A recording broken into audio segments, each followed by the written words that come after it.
প্রিয় শিক্ষার্থীবৃন্দ, আমি Bujpur national school and college থেকে তোমাদের অনলাইন ক্লাসে অংশগ্রহণ করতে যাচ্ছি। তোমাদেরকে সবাইকে আন্তরিক ধন্যবাদ জানাচ্ছি। শুরুতে আমি আজকের বিষয় হচ্ছে হিন্দু ধর্ম ও নৈতিক শিক্ষা। দশম শ্রেণী ও পরীক্ষার্থীবৃন্দ সবাই অংশগ্রহণ করতে পারবে। সবার এই ধরনের সিলেবাস রয়েছে, প্রত্যেকেরই এই সিলেবাসভুক্ত। হিন্দু ধর্মের মূল পাঠ হচ্ছে আজকে হিন্দু ধর্মের উৎপত্তি ও বিকাশ। হিন্দু ধর্মের উৎপত্তির মূলে রয়েছে আমাদের হিন্দু ধর্মের বর্ণনা মতে ব্রহ্মা, বিষ্ণু ও মহেশ্বর। ব্রহ্মা হচ্ছেন সৃষ্টির মূল। ব্রহ্মা সৃষ্টি করেছেন। ব্রহ্মা যদ্দিনে প্রতিদিন বিন্দু মাতৃগর্ভে নিয়োজিত তদ্দিনে লিখিত ব্রহ্মা হানি মৃত্যু শুভাশুভ। যখন আমরা মায়ের গর্ভে আমাদের সঞ্চার হয় তখনই তার শুভাশুভ মঙ্গলামঙ্গল লেখা হয় এবং সেই অনুযায়ী আমাদের জীবন চলে। আমাদের কর্ম, নীতি ইত্যাদি দ্বারা আমাদের জীবন আরও বেশি বিকশিত হয়। এটি হচ্ছে ধর্মের মূল কথা। আর বিষ্ণু হচ্ছে আমাদের পালনকর্তা। ইহজাগতিক যত ধরনের কর্ম আছে সব কর্মে তিনি আমাদের প্রতি দৃষ্টি রাখেন। তিনি আমাদের লালন পালনে বৃহৎ ভূমিকা রাখেন এবং মঙ্গলামঙ্গল নির্ধারণ করেন। তারপরে হচ্ছেন মহেশ্বর। মহেশ্বর, যেটা আমরা শিবকে বলি, শিব হচ্ছেন সংহারকর্তা। তিনি পৃথিবীতে যত মানুষের সৃষ্টি হয়েছে, 84 লক্ষ জীব সৃষ্টি হয়েছে, সেই জীবের ধ্বংস বা তাদের জীবনাবসান করে থাকেন এবং জীবনাবসানের পর তাদেরকে যে স্বর্গে গমন করার জন্য পথ নির্ধারণ করে থাকেন। তাদের কর্ম অনুসারে, তাদের নীতি অনুসারে তাদের যে স্থান স্বর্গে এবং নরকে যেতে স্থান লাভ করে সেই স্থান নির্ধারণ করে থাকেন। এর পরবর্তীতে হিন্দু ধর্মের মূল কথা হচ্ছে বর্ণ রয়েছে আমাদের 4টি বর্ণে ভাগ করা হয়েছে হিন্দু ধর্মে: ব্রাহ্মণ, ক্ষত্রিয়, বৈশ্য, শূদ্র। ব্রাহ্মণেরা হচ্ছে যারা আমাদের পূজা অর্চনার কাজ নীতি বহির্ভূতভাবে নীতির অন্তর্ভুক্তভাবে পূজা অর্চনার কাজ পরিচালনা করেছেন। নীতি বহির্ভূত কোনো নীতিই আমাদের পূজা অর্চনার অংশ হতে পারে না। কিন্তু বর্তমান পরিস্থিতিতে ব্রাহ্মণেরা ওই নৈতিকতা বিবর্জিত কাজও অনেক সময় রপ্ত হন। ওনাদের উচিত আমাদের ধর্মীয় যে অনুশাসন নীতিমালাগুলো তাদের সেই নৈতিকতার সাথে পালন করা। ক্ষত্রিয় হচ্ছে ক্ষাত্র ধর্ম, যে সামাজিক বিভিন্ন বিশৃঙ্খলা, যখন সমাজ একটা নির্দিষ্ট গণ্ডিতে ছিল তখন সমাজের শৃঙ্খলা রক্ষার দায়িত্বে ক্ষত্রিয়রা অংশগ্রহণ করত।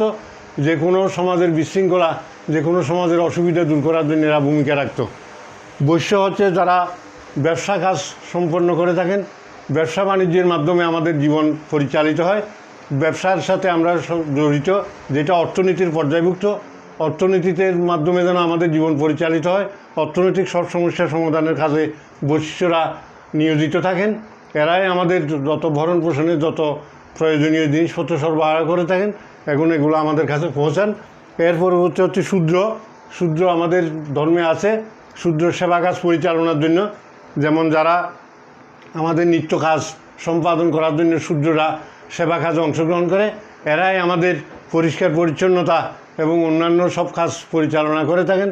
জন্ম, মৃত্যু ইত্যাদির বিভিন্ন সমস্যা সুবিধা এগুলো নির্ধারণ করে থাকেন। এর পরবর্তী হচ্ছে আমাদের রিপু দ্বারা তাড়িত। আমাদের দেহ হচ্ছে 6টি রিপু দ্বারা তাড়িত: কাম, ক্রোধ, লোভ, মোহ, মত, মাৎসর্য। কাম হচ্ছে আমাদের একটা খারাপ, এই অসর রিপুগুলো আমাদের জীবনকে বিপথচারী করে। এই রিপুগুলোকে আমরা সবসময় এগুলোকে কী করতে হবে, এগুলোকে আমরা দমন করে রাখতে হবে। ষড়রিপুর মধ্যে প্রথম রিপু হচ্ছে কামভাব। কামভাব দ্বারা আমরা যদি বেশি তাড়িত হই তাহলে আমাদের জীবনের অধোগতি নেমে আসে, আমাদের জীবনে বড় সমস্যা দেখা দেয়। কাম পরিহার করতে হবে। ক্রোধ, ক্রোধের একটা কথা আছে, ক্রোধের সমান শত্রু নাহিক সংসারে। ক্রোধ হলে ভালো মন্দ বিচার না করে ক্রোধান্বিত হতে পারবো না। ক্রোধান্বিত হলে আমাদের জীবন সমস্যা সংকুল হবে। ক্রোধকে সংবরণ করতে হবে। ক্রোধ যদি আমরা সংবরণ করতে পারি তাহলে আমাদের সংঘাত থাকবে না, আমাদের সামাজিক বিভিন্ন অসুবিধা বা বিভিন্ন বিশৃঙ্খলার সৃষ্টি হবে না।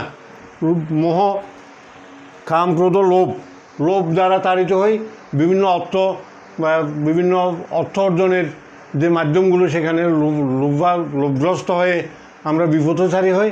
এই লোভকে আমাদের সংবরণ করতে হবে। মত, মাৎসর্য। মত হচ্ছে যে আমাদের যে বিভিন্ন মাদকদ্রব্য বর্জন করতে হবে। মাদকদ্রব্য আমাদের জীবনের ইন্দ্রিয়কে বিপথচারী করে, সেজন্য মাদক বর্জন করে আমাদের জীবনকে সুন্দরভাবে গড়ে তুলতে হবে। মাৎসর্য হচ্ছে যে মৎস্য বা আমিষ জাতীয় খাবারের প্রতি বেশি আগ্রহ, এগুলো আমাদের ত্যাগ করা উচিত। এগুলো আমাদেরকে উত্তেজিত করে, আমাদের জীবনকে বিপথচারী করে থাকে। এর পরবর্তী রয়েছে একেশ্বরবাদ।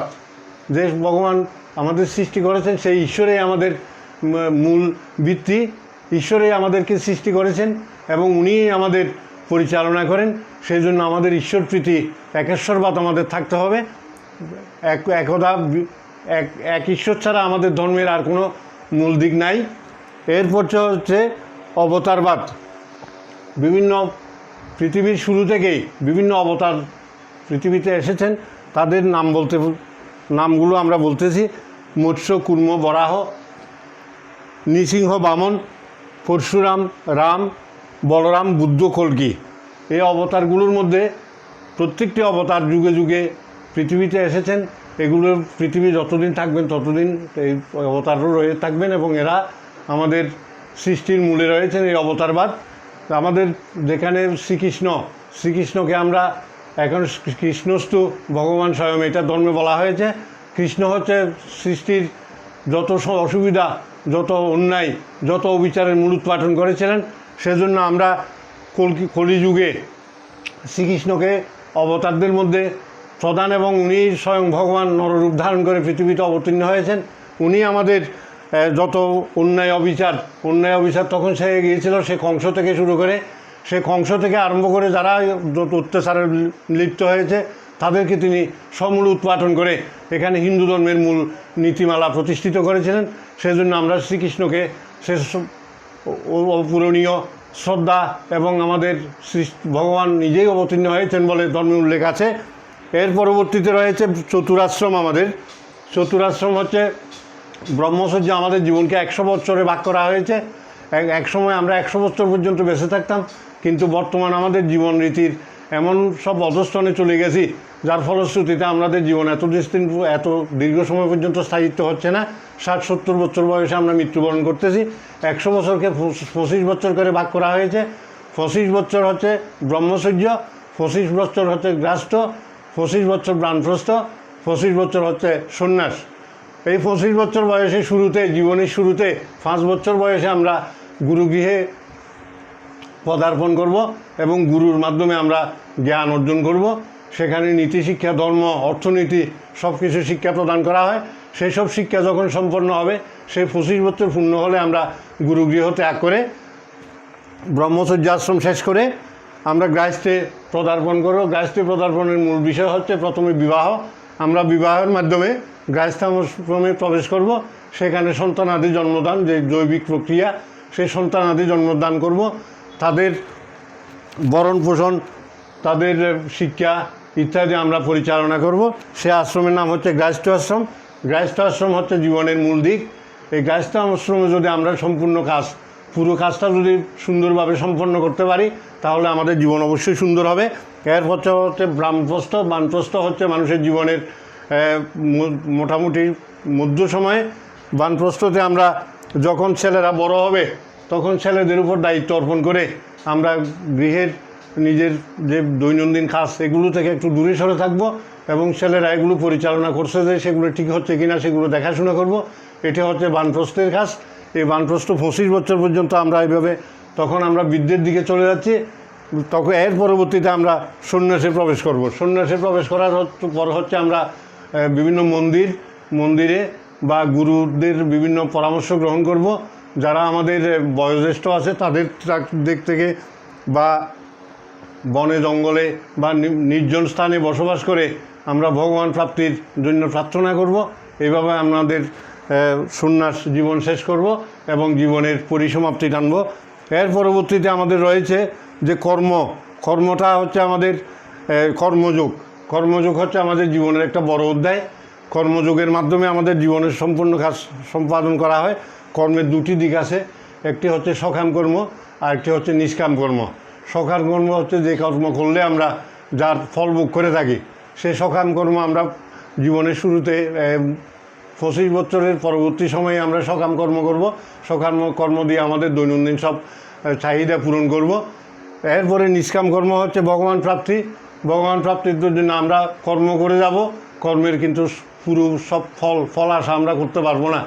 এমন সব কাজ করতে হবে যেসব কাজ দিয়ে আমরা ভগবানকে লাভ করতে পারি, ভগবানের কৃপা দয়া অনুসরণ করতে পারি। এইসব বিষয়ে আমরা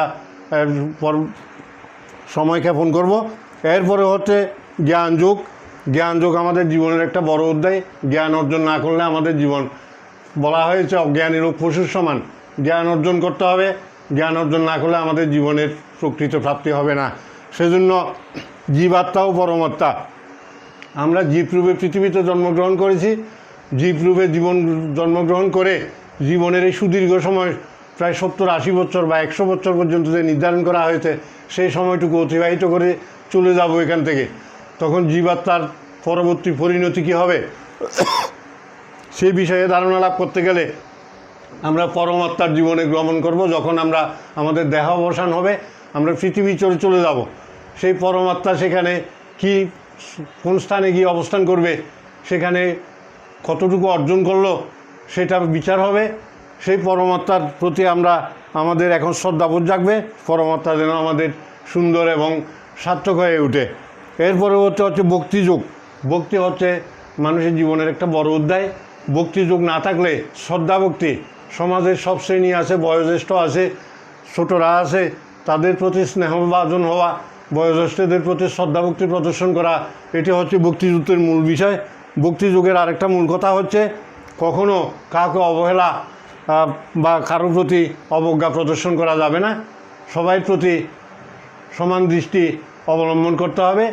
স্বয়ং ভগবান বলেছেন, স্বয়ং ভগবান তার পবিত্র গ্রন্থে বলে গেছেন, ধর্মগ্রন্থে বলে গেছেন, গীতায় বলে গেছেন যে যথা মাং প্রবদ্ধন্তে তাংস তথৈব ভজাম্যহম মম বর্তানুবর্ততে মনুষ্যপার্থ সর্বস্ব। যে মনুষ্যরা যেভাবে আপনাদেরকে আহ্বান করবে, যেভাবে আমাকে পেতে চাইবে, সেভাবে আমি তার কাছে ধরা দেব, তাকে তার ইচ্ছে পূরণ করব। সেজন্য তাকে অবশ্যই সেই ভগবানের প্রতি সবসময় ভয় থাকতে হবে। ভগবান লাভে হচ্ছে আমাদের জীবনের মূল লক্ষ্য। ভগবানকে যদি অর্জন করতে না পারি, ভগবানের নির্দেশিত পথে যদি জীবনকে পরিচালিত করতে না পারি, তাহলে আমাদের জীবনের সার্থকতা হলো না। আমাদের জীবন তখন সমস্যা সংকুল জীবনকে আমরা সঠিক সুন্দর সার্থক করে গড়ে তুলতে পারবো না। এই বলে আমি আজকের পাঠ শেষ করছি। সবার সুন্দর ভবিষ্যৎ কামনায় এবং সবাইকে বই পড়ার প্রতি আরও মনোযোগী হওয়ার জন্য, আগ্রহ প্রকাশ করার জন্য বিশেষভাবে আহ্বান জানাচ্ছি। সবাইকে ধন্যবাদ।